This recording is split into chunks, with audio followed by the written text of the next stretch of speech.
Graça e paz aos meus irmãos do Grupo Regime Alimentar, do Grupo Adventistas do Sétimo Dia, Corrente de Oração, unidos em oração de todos os lugares que nos ouve. Bendito seja Deus por mais uma oportunidade de estudarmos a sua palavra. Vamos orar? Bondoso Deus, misericordioso Pai, nos abençoe nessa manhã com o senso da tua presença.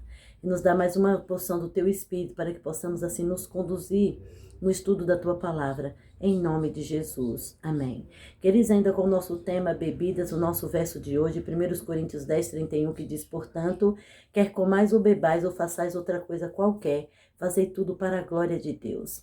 E esse é o nosso chamado, né? E qual é o caminho seguro, né, verdade, nessas escolhas que nós devemos fazer? E a serva do Senhor aqui nos diz, o único caminho seguro é não tocar, não provar, não manusear o chá, o café, vinhos, o fumo, o ópio e as bebidas alcoólicas. A necessidade de homens dessa geração clamam, né?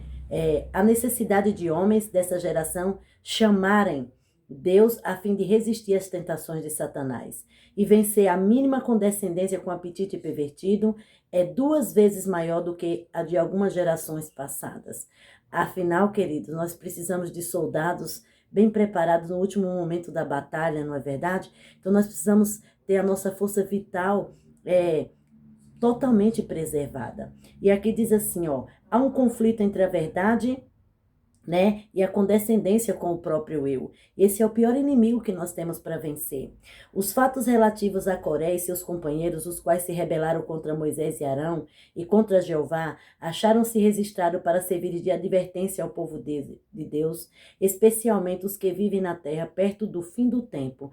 Então essa é uma advertência dirigida a mim e a você que estamos vendo os últimos dias da história dessa terra.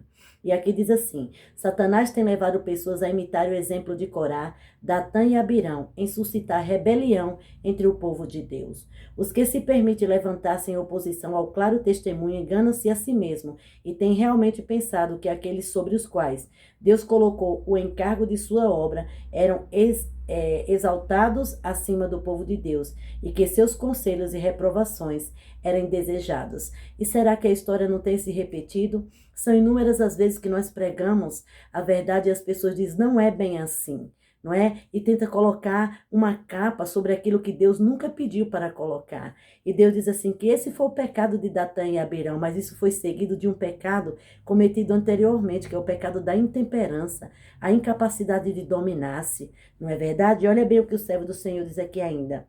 Os que permitem levantar-se em oposição ao claros testemunhos, está se levantando e se opondo ao próprio Deus, porque lei de saúde é lei de Deus. Ele nos chamou para a temperança, não é? E aqui ainda a serva do Senhor diz assim, tem se erguido em oposição ao franco testemunho de Deus, queria que dessem em reprovação os males existentes entre o povo de Deus.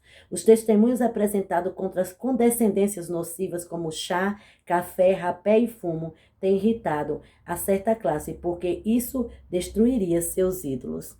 Quais são os ídolos que têm nos impedido de amar a Deus? Vamos orar para que Ele nos mostre e nos abençoe na direção de abandonar. Misericordioso Deus e Pai, a nossa oração hoje é que o Senhor remova os ídolos de nossa vida, se ainda existe, ó Deus, por favor.